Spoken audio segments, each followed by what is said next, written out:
All right, boys and girls, we are going to start The Wednesday Wars, my absolute positive favorite young adult book that I read in my classroom every single year. I love it to death. Probably the only book in my lifetime that I've loved more than this is The Hobbit, but this one is really close. The book is written by Gary D. Schmidt, my favorite author of students in 4th grade, 5th grade, 6th grade, 7th grade.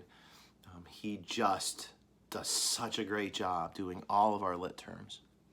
Today our focus is going to be on the basics, just to get warmed up. We're going to be talking about metaphors. We're going to be talking about similes. We're going to be talking about characters. We're going to be talking about setting. And we're going to be talking about perspective. First person narrative, third person narrative. Let's figure out what this book is, okay?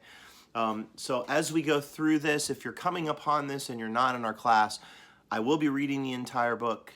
However, one thing to take note of, I am going to be analyzing the book with my students. So if you're not into that sort of thing, this really isn't for you. All right, so the first thing I want you to think about as we start this book is the title, The Wednesday Wars. What does that mean? Who's at war? I want you to be thinking about setting. When does the book take place? I want you to be thinking about who's telling the story. I want you to figure out, when we find out the perspective, are we getting the true story, or is it slanted a little bit? I'll give you a hint. It is. All right, here we go.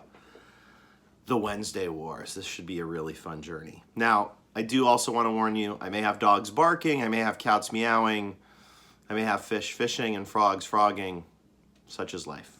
We shall get through it. September. Of all the kids in the 7th grade at Camillo Junior High School, there was one kid that Mrs. Baker hated with heat whiter than the sun. Me.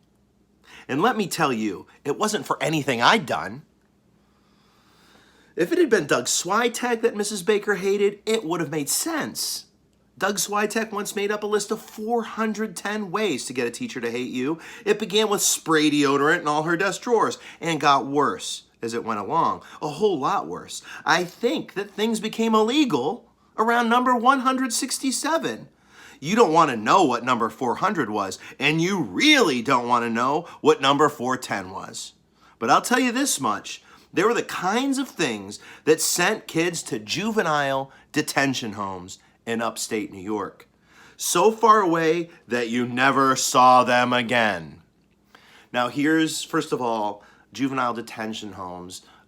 It's sort of like prison for people who are under the age of 18, young people. And this is a case in point. So first of all, who's telling the story? That's one. And maybe we don't know names yet, but you probably know it's coming from one perspective, okay? Think about who that is. 2, he says this: they were the kinds of things that sent kids to juvenile detention homes in upstate New York so far away that you never saw them again. Is that true? So there is hyperbole. We're not talking about hyperbole today, but think about what hyperbole is. Doug Switek tried number 6 on Mrs. Sidman last year. It was something about Wrigley gum and the teacher's water fountain, which was just outside the teacher's lounge, and the Polynesian fruit blend hair coloring that Mrs. Sidman used. It worked, and streams of juice the color of mangoes stained her face for the rest of the day, and the next day, and the next day. Until I suppose those skin cells wore off. Doug Switek was suspended for 2 whole weeks. Just before he left, he said that next year he was going to try number 166 to see how much time that would get him. The day before Doug Switek came back, our principal reported during morning announcements that Mrs. Sidman had accepted voluntary reassignment to the main administrative office. We were all supposed to congratulate her on the new post, but it was hard to congratulate her because she almost never peeked out of the main administrative office. Even when she had to get to the playground monitor, even when she had to be the playground monitor during recess, she mostly kept away from us. If you did get close, she'd whip out a plastic rain hat and pull it on. It's hard to congratulate someone who's holding a plastic rain hat over a Polynesian fruit blend colored hair. See, That's the kind of stuff that gets teachers to hate you.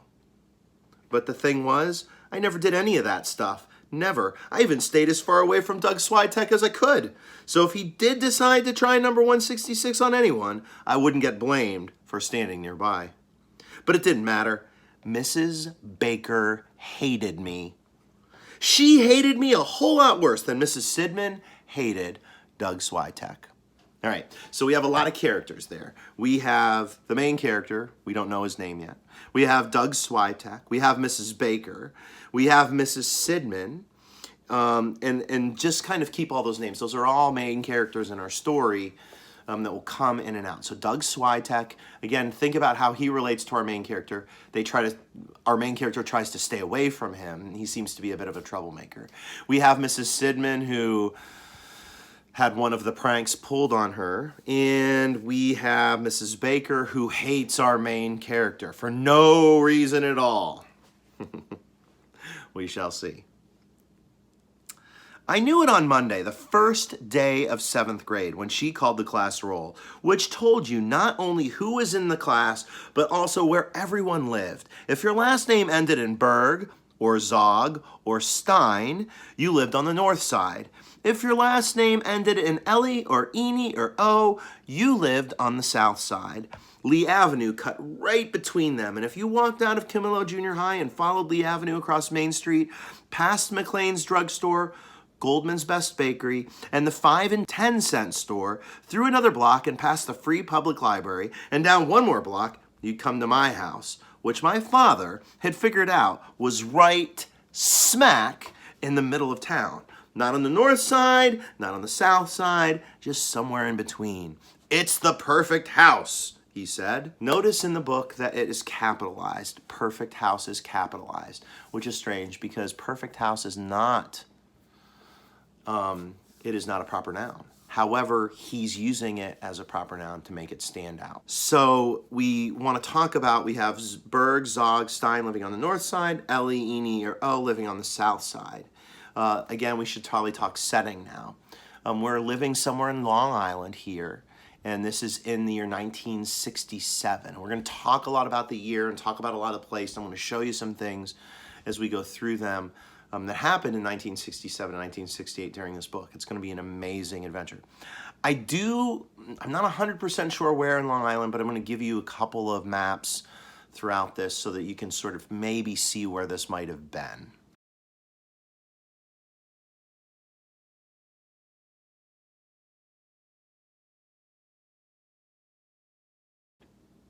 But perfect or not, it was hard living in between. On Saturday morning, everyone north of us was at Temple Bethel. Late on Saturday afternoon, everyone south of us was at Mass at St. Adalbert's, which had gone modern and figured that it didn't need to wake parishioners up early.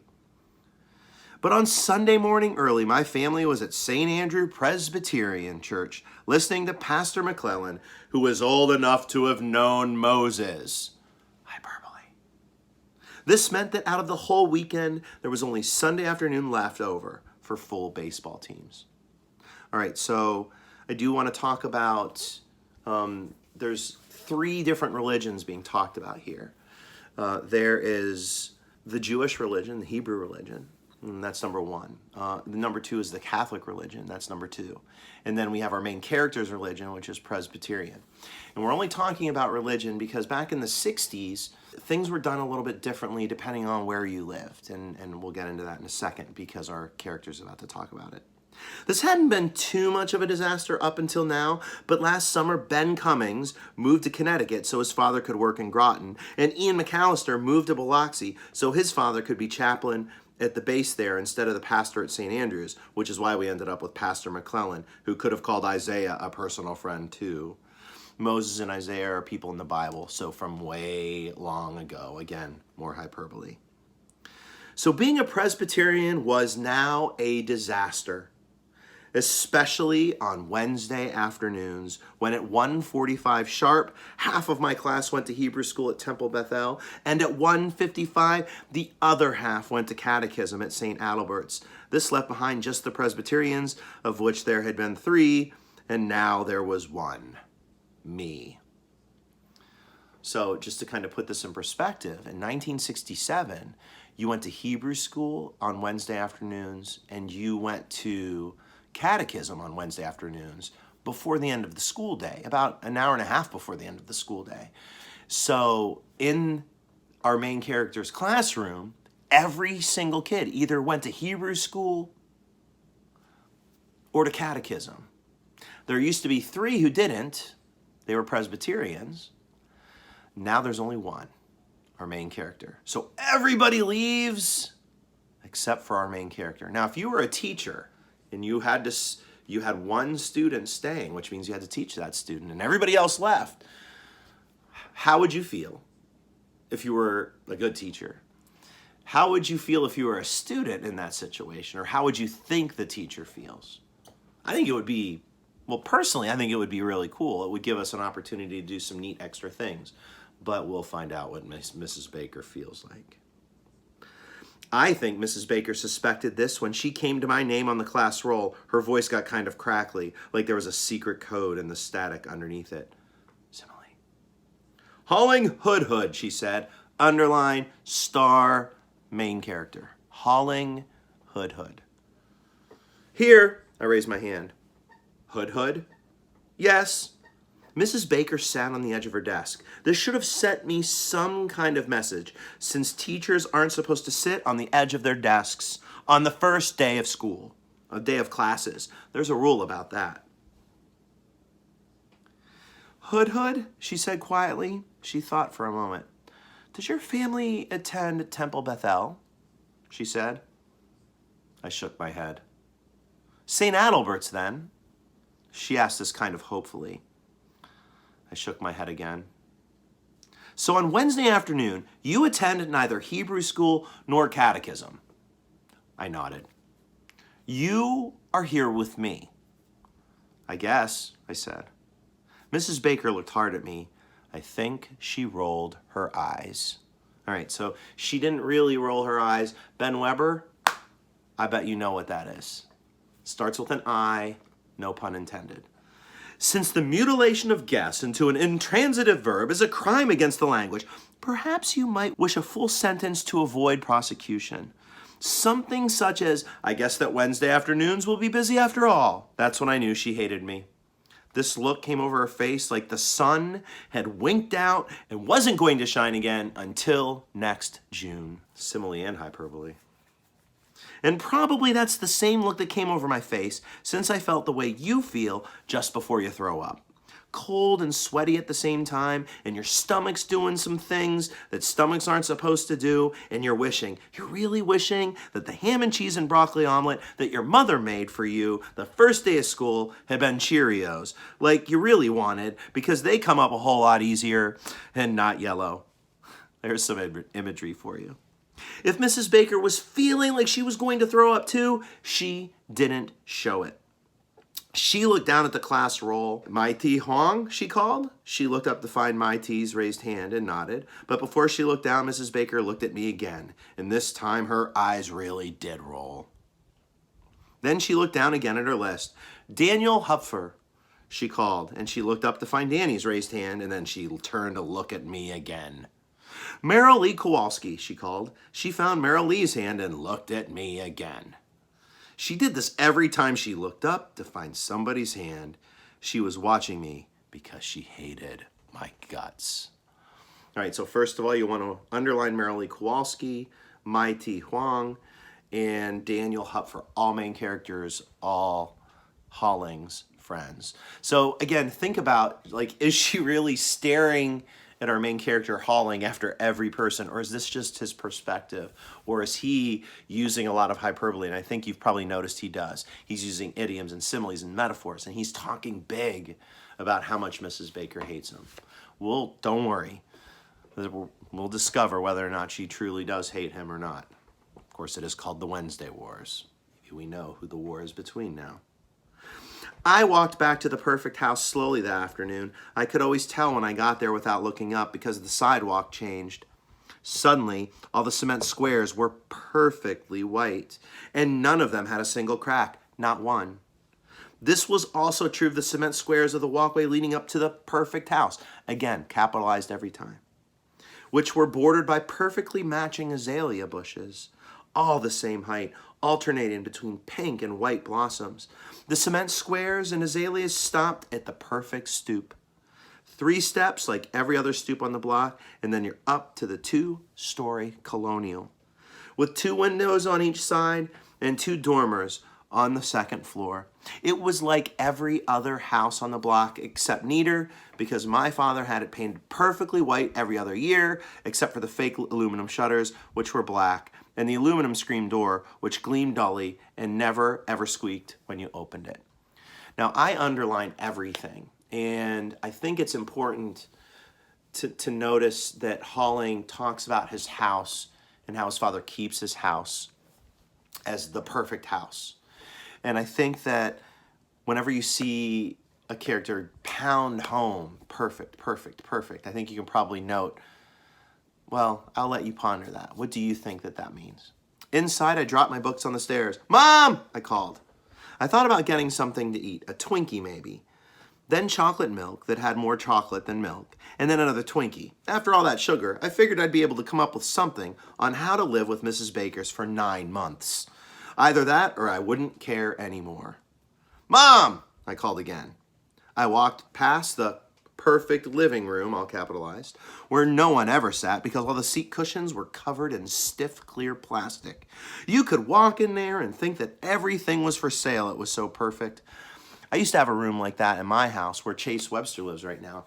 I had our living room, and we had furniture in there I was not allowed to sit on, I was not allowed to touch. And all the years that I lived there, over 20, we were never allowed in that room to sit or do anything. As a matter of fact, every time I went in there and sat on the couch, I'd get yelled at.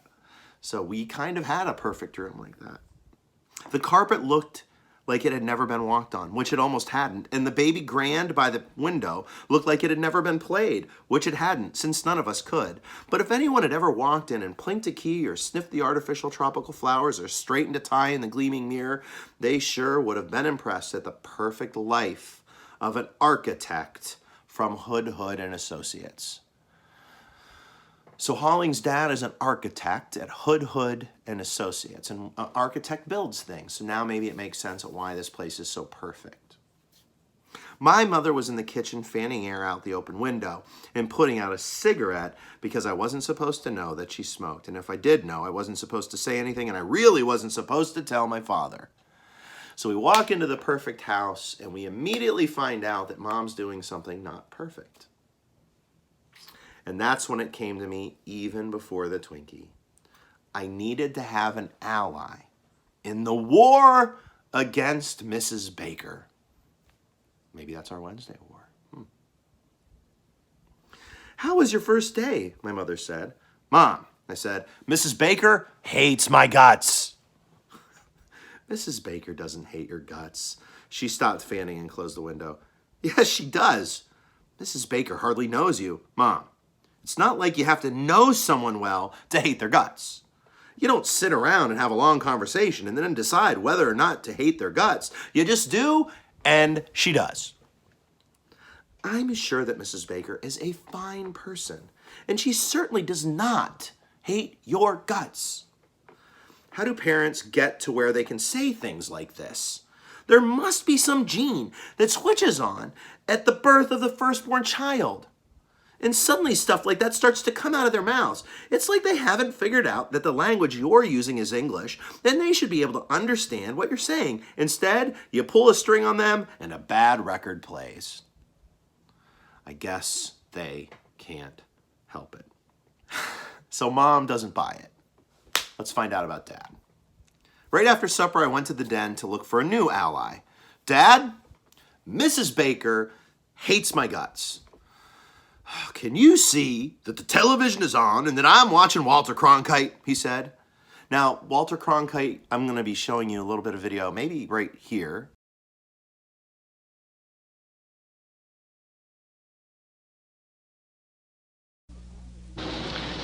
How could the Vietnamese communists have mounted this offensive with such complete surprise?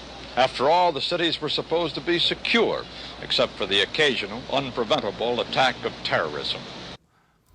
Walter Cronkite was, when I was a kid, he was the guy on the news. Like, when everybody wanted someone on the news, Walter Cronkite was the guy that you watched. He was on CBS, and he was just the world's newscaster. He was the one who announced when John F. Kennedy was assassinated, that people remember. Just probably one of the most beloved newscasters of all time. And we're going to talk about him a lot. We listened to Walter Cronkite report on the new casualty figures from Vietnam and how the air war was being widened and how 2 new brigades of the 101st Airborne Division were being sent over until CBS finally threw in a commercial. And this is happening during the Vietnam War, which was a war in the 1960s and 1970s that we're going to be learning about while we read this book. Dad, Mrs. Baker hates my guts. What did you do?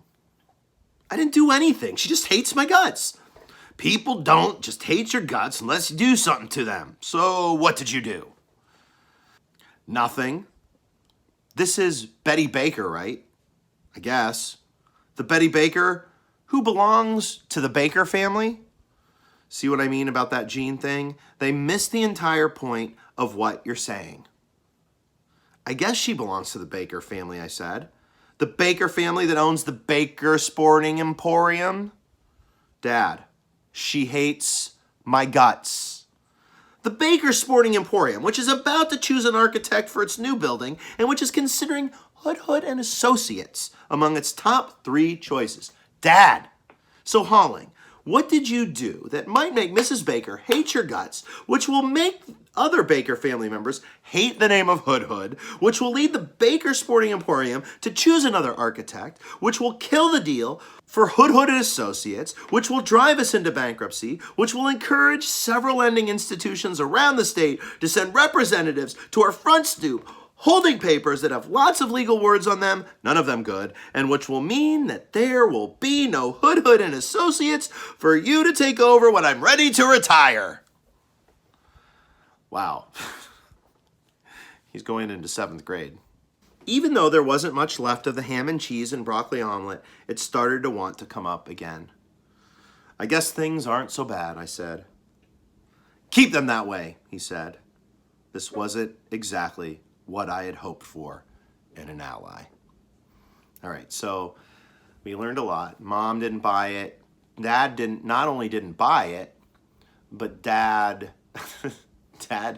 is thinking about business. He may or may not ever have the business of Mrs. Baker and Mrs. Baker's family, but that's what he's worried about. He's worried about his business. He's worried about Holling screwing it up so that someday when Holling wants to take over the business, he won't be able to take over the business. So we're going to stop there for our first round of reading.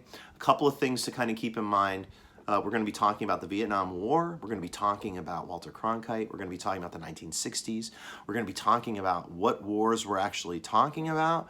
We haven't even talked about Shakespeare yet. Shakespeare's coming. Shakespeare's awesome. Shakespeare's weird. He uses lots of weird, fancy language that you're going to find out that the language that he uses, when used correctly and when you learn about it, is amazing and awesome and fantastic and funny as well.